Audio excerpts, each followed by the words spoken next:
Hi. I have allergies, so excuse my voice and my constant clearing of my throat and possibly drinking Texas tea, lemonade, whatever. I wanted to talk about cold creams, especially on how to use them for oily skin. I got extremely oily skin. I've probably talked about it before.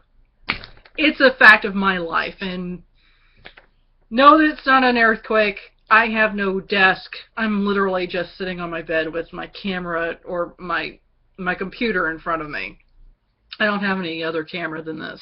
I do have another camera, but it's not good for doing this because I'd have to set it up someplace, and I have nothing to set it up on, so this is it. But cold creams, before I get off track again.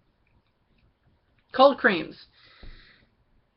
The lighting is terrible, and I know you can't see this, but this is Pond's cold cream. It's excellent. It's excellent. Good grief, like I can talk. The consistency is a cream.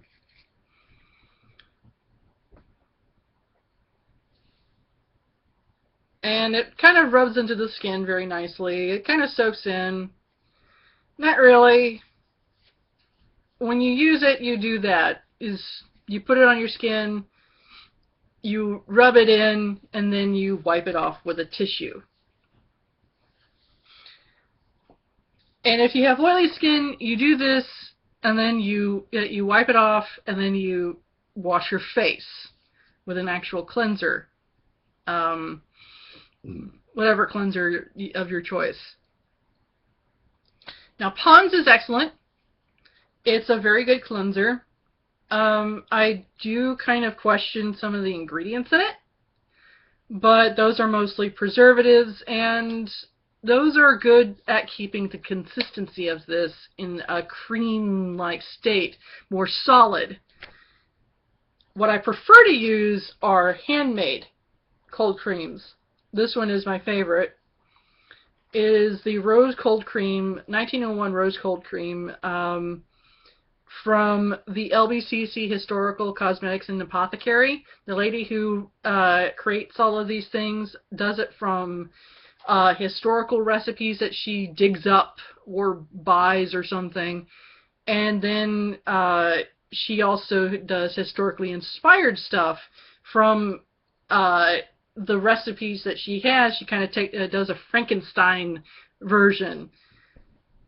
This is a Frankenstein little cosmetic. It's a tinted balm. I'm wearing it right now. Not that you can actually see it because the light is drowning my face out. I also don't have much color to my lips anyway, so. But I wiped it off, and you can sort of barely see it right there. I had it on my finger and I wiped it off, and there's a bit of a red streak right there, and that's basically what it looks like. This kind of thing was what women used back in the Regency period. They also used this kind of thing in the Victorian era. But that one is historically inspired. This one is actually from a recipe. This one has beeswax, almond oil, glycerin, and rose oil. All of these things are very beneficial to the skin. You can trust them. They're reliable. And she's got other cold creams in her apothecary. There's one that's from the Civil War that has neroli and cucumber in there. And then a 1700s recipe which has orange flower in it, and it's much more liquidy than this one is. This one is liquidy when it's warm. So what you do when you've got a handmade cold cream, because it doesn't have any preservatives in there to keep the shape, the firmness of it, you shake it up relatively gently, or as hard as you want, and then you put it in the refrigerator. Let it cool down. It'll be in a cream-like state, and it's absolutely wonderful, delightful to use on your skin when it's cold. And as I said, when you put this on, I use it twice a day. I use it before I put on my makeup and after I take off my makeup. I use it before I use my actual cleanser on my face so that it retains the moisture of the cold cream without leaving the residue. And I saw this on historical footage of like a 1940s hygiene thing where the girl that was putting on cold cream, she put it on her eyes and her lips. I don't recommend this, mostly because I can I can guarantee you're going to get oil in your eye. I tried it and I got oil in my eye. I had to wash my eyes out really quickly. But she took a tissue from a box, and it was a Pond's tissue box, mind you, which I find even more funny. And then she wiped her face off, turned it over, and wiped the rest off. Do that.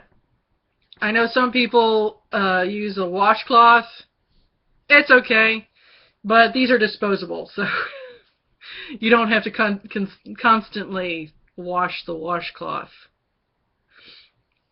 It saves time. Just use a tissue. So go on Etsy if you want to find a handmade one. And as I said, separation is a problem. It will separate and you will get a layer of oil on top or just a full thick layer of oil on top. Just shake it up. That's what the ladies did back then. You'll be doing exactly what your grandmother and your great-grandmother did. Shake it up, put it in, and it'll be good to go. Or put it in the refrigerator and it'd be even better. So, have a good day. I'm off.